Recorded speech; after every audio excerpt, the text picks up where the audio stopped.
পদের সেক্রেটারি জুবাইর আলম এবং একুব সরকার এবং যুবদল, ছাত্রদল, মূল দল, মহিলা দল, এই এলাকার বিএনপি নেতৃবৃন্দ এবং যারা এই এলাকার মুরব্বিয়ান সবাইকে আমি আন্তরিক ধন্যবাদ জানাই যে আজকে এত সুন্দর আপনারা একটা মহাবিল আলোচনা সভা করেছেন।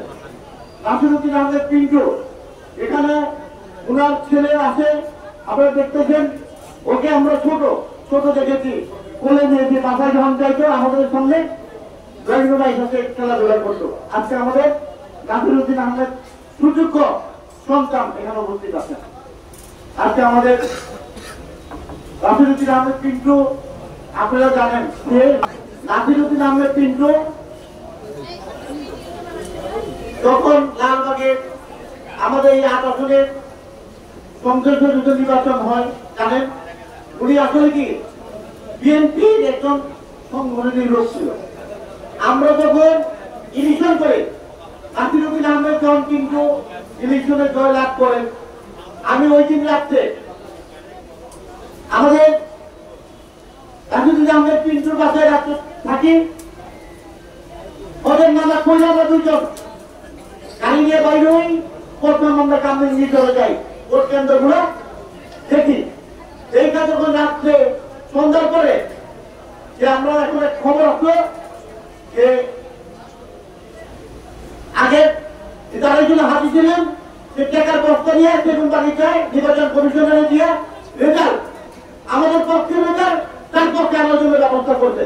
তো আমি তাকে বললাম যে ভাই চলে সেগুন বাগিচায় যেতে হবে, হাতি ছিলেন ওখানে বসা কমিশন ও বিজ্ঞান দিবে টাকার বস্তা নিয়ে বই সরকারের হাজার হাজার কোটি টাকার মালিককে। আমার বললো ভাই 6 জন লোক থানায় চলে আসে আমাদের কর্মী, আগে চলে কর্মী গুলা ছাড়াই পরপর আমি সেগুন বাগিচা যাবো। আগে লালবাগ থানায় গেলাম 6 জন কর্মীকে ছাড়াই, তারপরে আমরা সেগুন বাগিচা যাই। যাই একই ঘটনা, আমাদের ভোট 3 বার, আমরা 1000 ভোটে পাস করি, আবার হাজির মধ্যে 1050 ভোটে পাস। এই 3 বার ভোট গণনা করে ভোটের আগাম দিচ্ছে রেজার হাতে নিয়ে এই নাসিরউদ্দিন আহমেদ পিন্টুকে গাড়িতে করে নিয়ে বাসায় দিয়ে তারপর আমি বাসায় গেলাম। এর নাম নাসিরউদ্দিন আহমেদ পিন্টু কর্মী লোক। আজকে লালবাগে আমাদের সালামে বলে গেছেন যে যত উন্নয়ন হয়েছে, যত এমপি, যত মুক্তি আছে আমাদের বাংলাদেশে, নাসিরউদ্দিন আহমেদের মতো উন্নয়ন লালবাগে আসার পরে কেউ করতে পারে নাই। এই নাসিরউদ্দিন আহমেদ পিন্টুকে আমরা ফিরত পাবো না। তো আজকে আমাকে এই কল্পনা নাসিরউদ্দিন আহমেদ পিন্টুর ওয়ার্কের কথা আমাদের ভারপ্রাপ্ত চেয়ারম্যান অনেক চেতুর, অনেক বুদ্ধিমান। আমি যখন লন্ডন গেলাম আমাকে জিজ্ঞাসা করলো যে একটা কমিশন হচ্ছে এখন নাসিরউদ্দিন আহমেদ পিন্টুকে মিলে কি অবস্থা। আমি ভাই আমাদের আছে ওদের তো জানেনি, একটা ফ্যামিলিতে অনেক দ্বন্দ্ব থাকে, ওদের মধ্যে দ্বন্দ্ব আছে, আপনাদের খেয়াল রাখেন। আর ওরা সবসময় আছে বাংলাদেশেই আছে।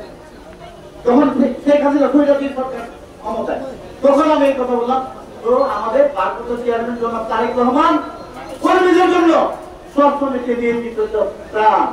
তা আমরা আমাদের মা 3 বারের প্রধানমন্ত্রী খালেদা জিয়া কালকে আসছে, আমরা তার জন্য দোয়া করবো যাতে আবার আমাদের এই দেশের আর ধরে উনি আবার বাংলাদেশের জনগণের খেদমত করতে পারে।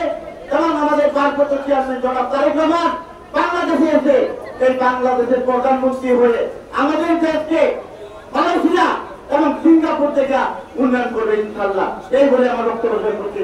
আল্লাহ হাফেজ। বাংলাদেশ জিন্দাবাদ। নাসিরউদ্দিন আহমেদ পিন্টু আল্লাহ তারে সর্বস্থানে আল্লাহ তারে নেতৃত্ব করুন। আল্লাহ হাফেজ।